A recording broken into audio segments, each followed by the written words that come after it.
Well, I think he just observed like one where when he was traveling. Oh, I see. Yeah, I wanted to say something about pendulum too. Just talking about all that motion and everything. Why y'all make it all so complicated? It's real simple. Just let a plumb bob sit there above a level surface and let it settle down. You can put a square up to it, perfectly square. We ain't moving anywhere. It's that simple.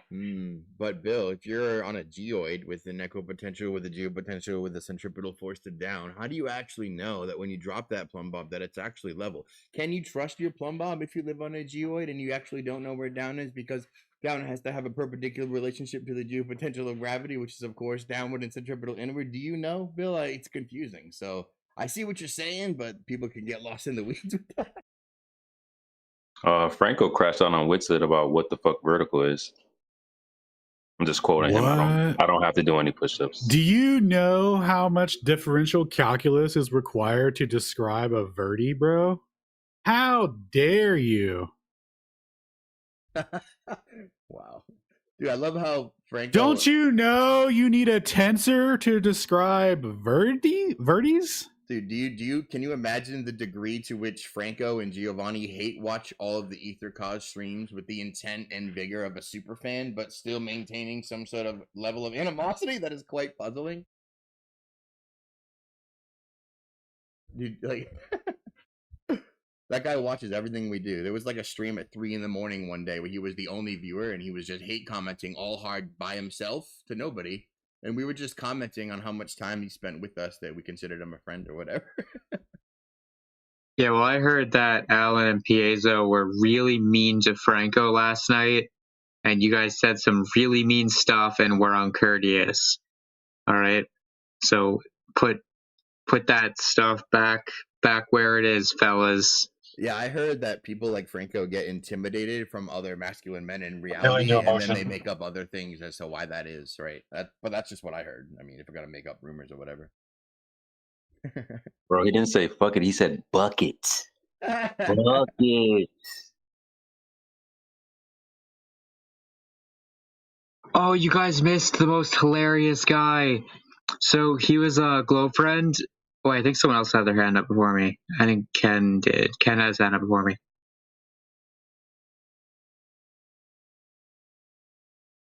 Yeah, I just wanted to point out I put up in the nest. When I was in Paris, I went to the Pantheon, and that's a pendulum that you'll hear talked about. And I actually videoed it twice.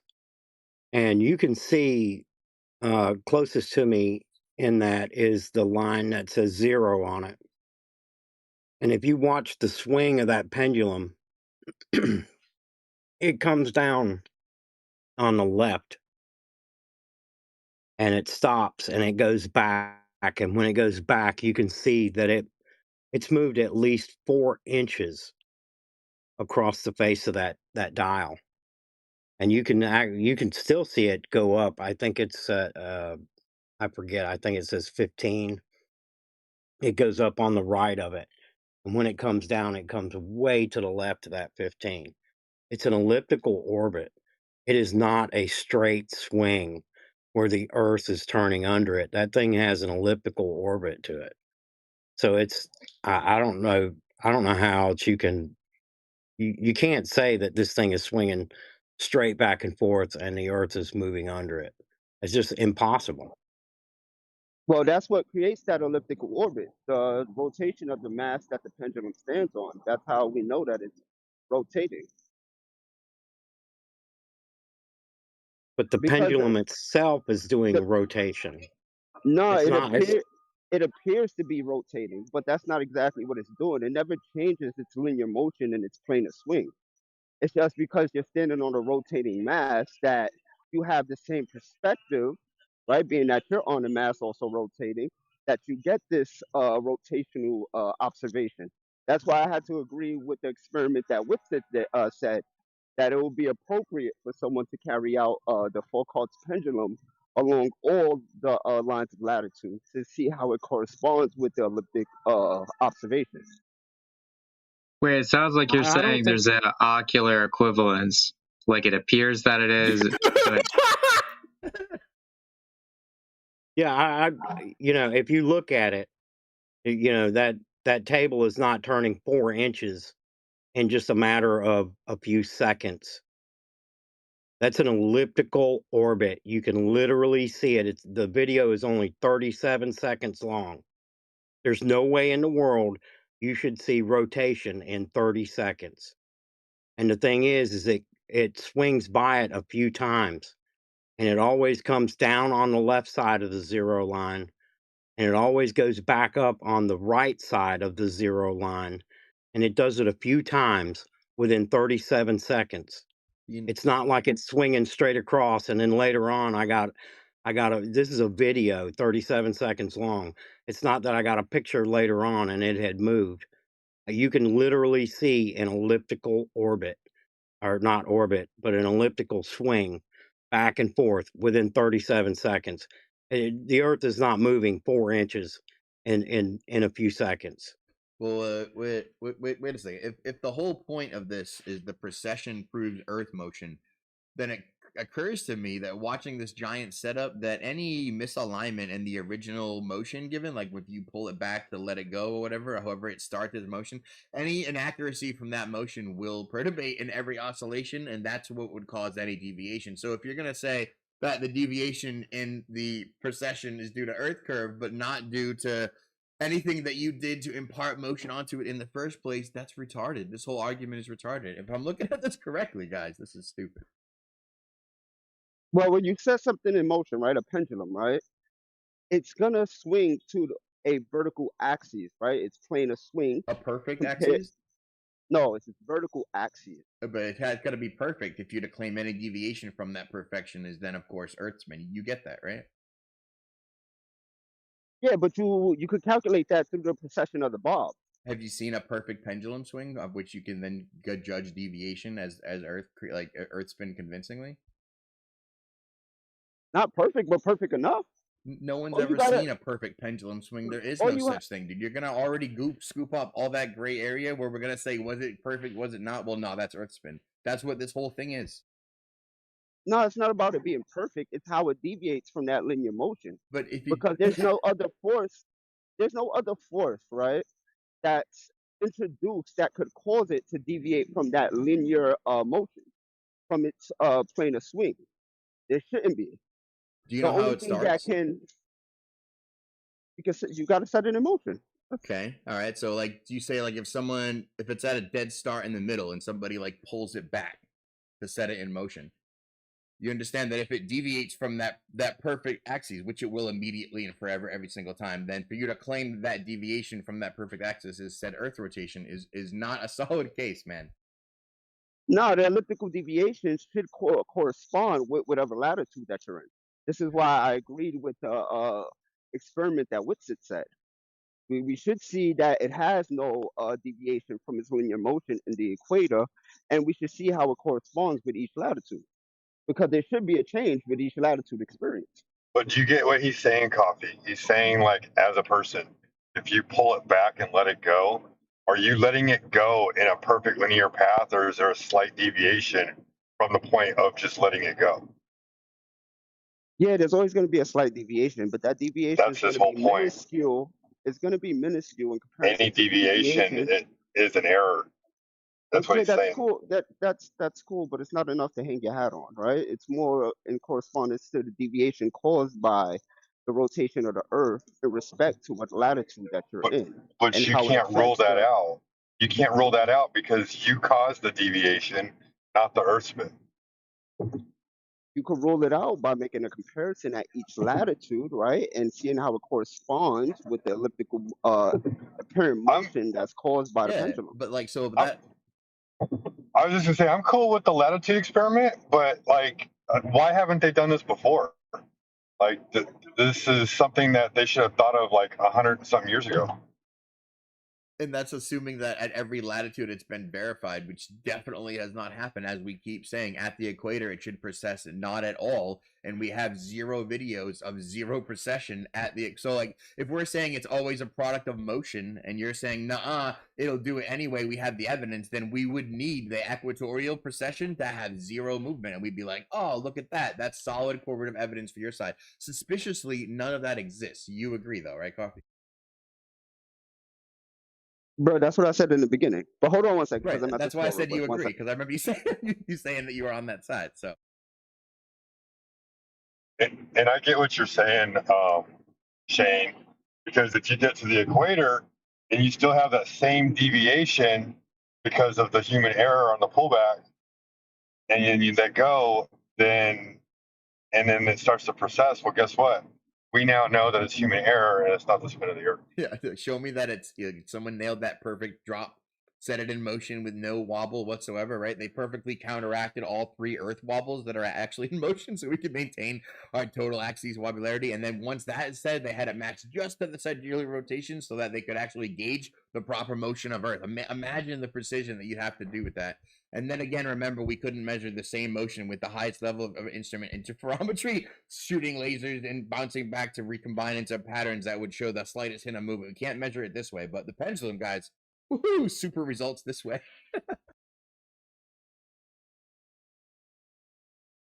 Yeah, no, I think it's odd that, like, there's all this like so-called evidence, but when it's questioned, it's like, man, these people had like 200 plus years to figure this shit out, and they didn't. It seems like as soon as they went to the moon, and I'm sure you like imagine my quotation marks, as soon as they went to the moon, all of a sudden all the science experiments stopped. They didn't need to do them anymore. I just want to make a very clean blanket claim. NASA has not accomplished anything ever. Well, that's it. I thought that Velcro, bro. they send people up and then they bring them back down, and then they send people up and then they bring them. And sometimes at night they send people up and they bring them back down. What else did you guys think they accomplished? But they didn't bring all the people down.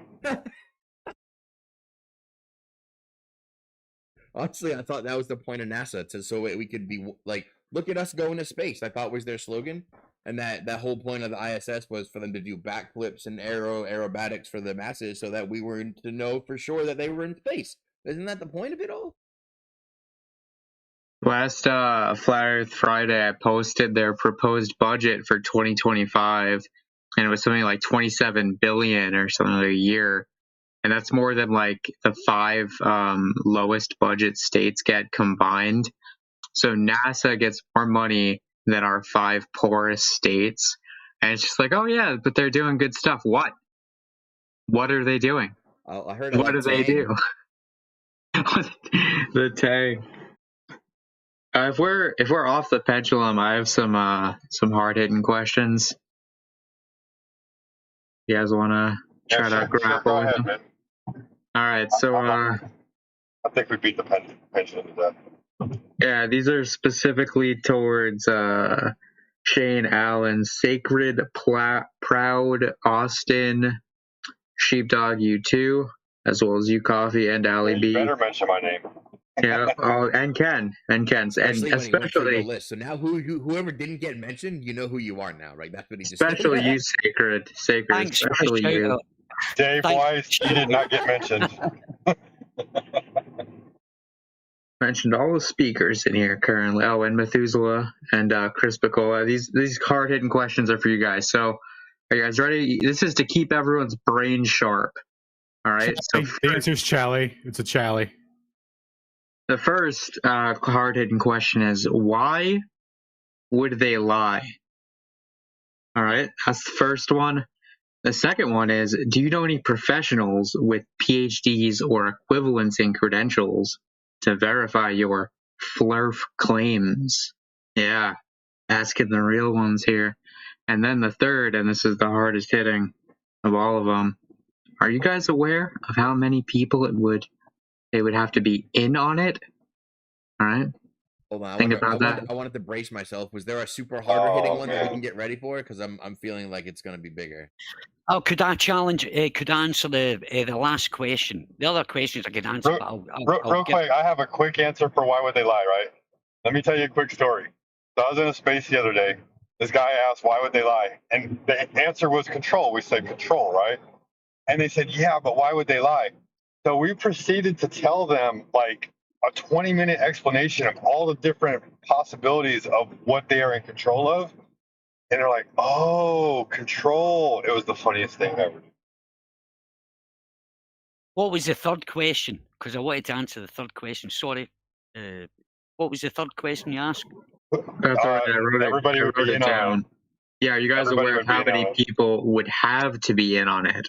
They would have Right, to be. there we go. That's fine. Right, okay. Do you remember when the what do you call it? Do you know how many people were involved in the conception of the atomic bomb? Oh, at least 6.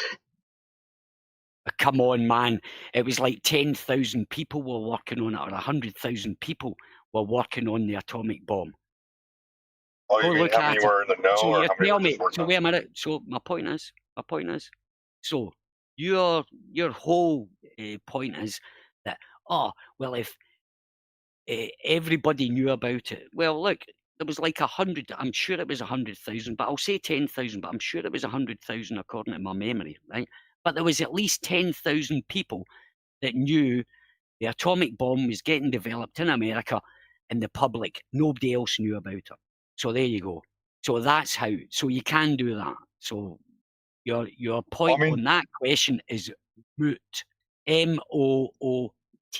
Worse to, than to, that, Ali B. All those people were working on the atomic bomb, and to, it's to, fake. to think that the welder and the electrician would know what was going on with the space flight, that's But they say, ridiculous. well, wait a minute, that's a good point. But the point is, I worked for the government, right? And the first day that I worked in the government, I had to sign an official Secrets Act for the British government, saying, now, whereas I was different because I've got a big mouth, so that's why I got, what do you call it, ejected from Faz Lane. It's a nuclear submarine base. I got ejected. I would have Just Boeing, if you actually go into that, blue markers, and that was all the submarines. Just wanted to chime in on something a while ago. Chris, thank you for being patient. I don't know if you wanted to say something. Chris, speak on up. I was the one that brought up the Boeing. And I mean, if you want something else, I mean, just look at NASA and the moon landing, so called. How many people, if you watch, Have a look at the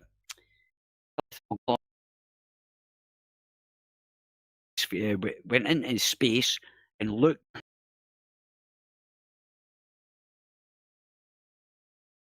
that what do you call it? And provide some exclusive evidence.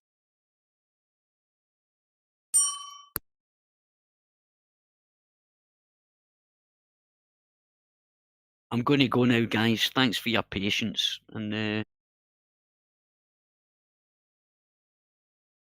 other day, and it's a pretty simple factual thing that's happened in the past. Okay, so before I get to what it is, let's just run some basics and make sure we're on the same page, right?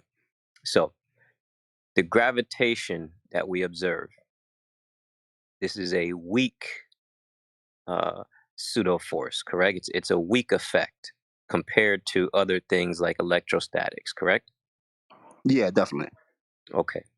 Now, propulsion systems are specifically designed to overcome this weak pseudo force. Is this correct? Yes. Okay, so something that is pushing up and overcoming the pseudo force is not really being it's overcoming the force. So the force is really not having that much of an effect on it because it's overcoming it, right? Now, if the propulsion system fails or turns off or something, then obviously then it will take back over its position and we would see it come down to Earth. Okay. So in the 60s, we built the SR-71 plane. This plane was a high altitude aircraft that traveled at a typical speed of 2,200 miles per hour. Now, with the current global model, 8 inches per mile squared approximately, right? That would mean over a 1 hour flight at 2,200 miles per hour, they would need to account for 600 feet of drop. I'm sorry, 600 miles, not feet. Whoa, sorry. 600 miles of drop. Now, that equates to a requirement of turning the nose down 10 miles per minute. All right, so you're accounting for 10 miles of drop per minute. Can you think of any way that this does not refute the current model?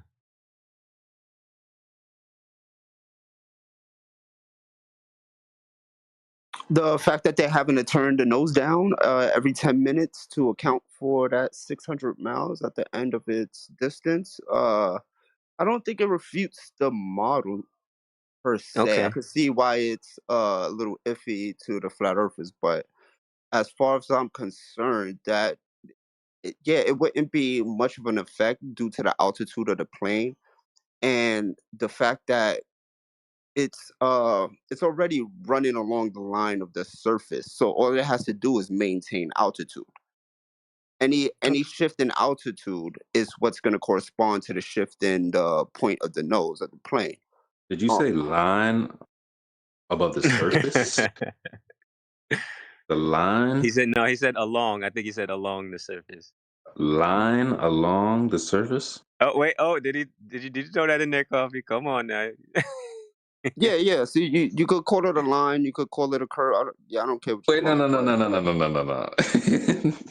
That violates the law of contradiction, my brother. It's got to be one or the other. Why do you say that? Law of non-contradiction. My bad.